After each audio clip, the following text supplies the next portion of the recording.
Hey everybody, so rhythm seems to be the theme of the week in the lessons that I've been teaching, and I think it's something that actually doesn't get enough attention in the world of online lessons, so I wanted to add a couple lessons to my site that might offer up some ways to practice it and some things to think about, and I thought the dead tune Franklin's Tower would make a good opportunity because it's got a nice syncopated rhythm. We all know the song well. It's got a great little syncopated rhythm that repeats through the whole song. It's pretty easy to play. And rhythm is one of those funny things because experienced players don't give it any thought whatsoever. You know, when I'm playing a song, I am not giving any thought to what this hand is doing. Literally almost zero conscious thought.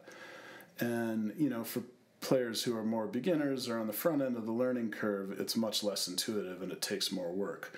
So, what you really want to do is work this stuff to the point where you can just relax and do it without thinking about it. Just do it in your sleep, So Franklin's Tower just goes A, G, D, G, all the way through, kind of like...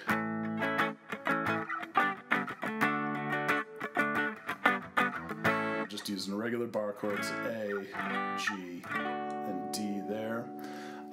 But I'll point out a couple things about the way I'm playing it. So first of all, my strumming hand just kind of goes, right? Like the overall beat of the song is dum, dum, bum, bum, bum, right?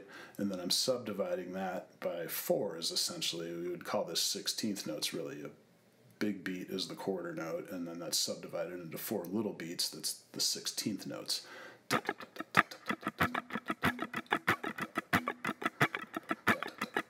Some people might count that 1E and a 2E and a 3E and a 4E and a 1E and a 2. But, one thing you want to watch out for is you don't want to overthink this stuff too much. I find 16th notes pretty hard to count out like that. You really have to rely on your feel. So don't overthink the stuff too much. Just see if you can pick this up by feel as much as anything. So this hand just goes, and it's this hand that's really actually controlling when you're hearing the chord versus kind of when you're hearing just the scratch of the deadened strings, right? So by applying the pressure to the chord, then you're going to hear the chord when I let the pressure off the chord, but keeping my fingers on the strings still, it's muting the strings, right? So I'll play it through slow a couple times, and maybe you can see how I'm doing that.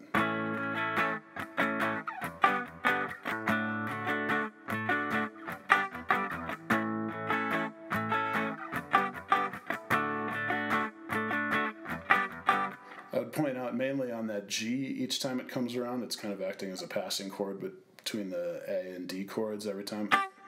That's two upstrokes virtually every time.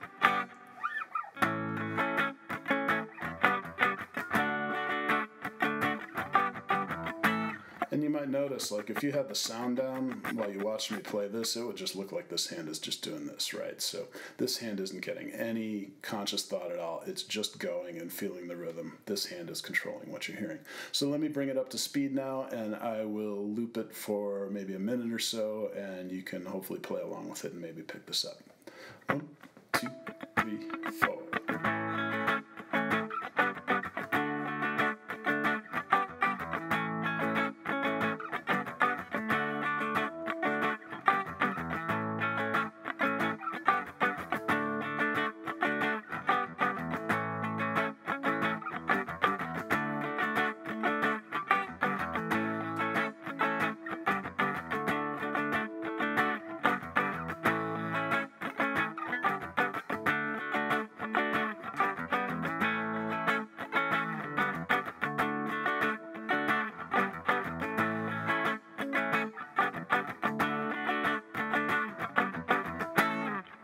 And, before I wrap it up here, I just want to point out that feel translates into lead playing as well. So, that same feel of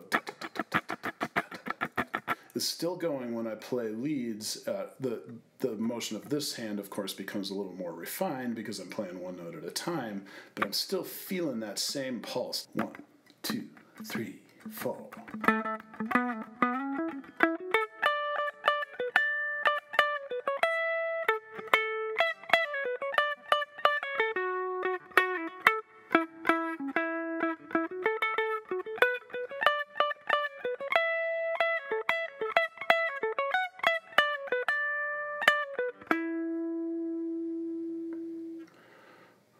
right, so see if you can work on Franklin's Tower and just get that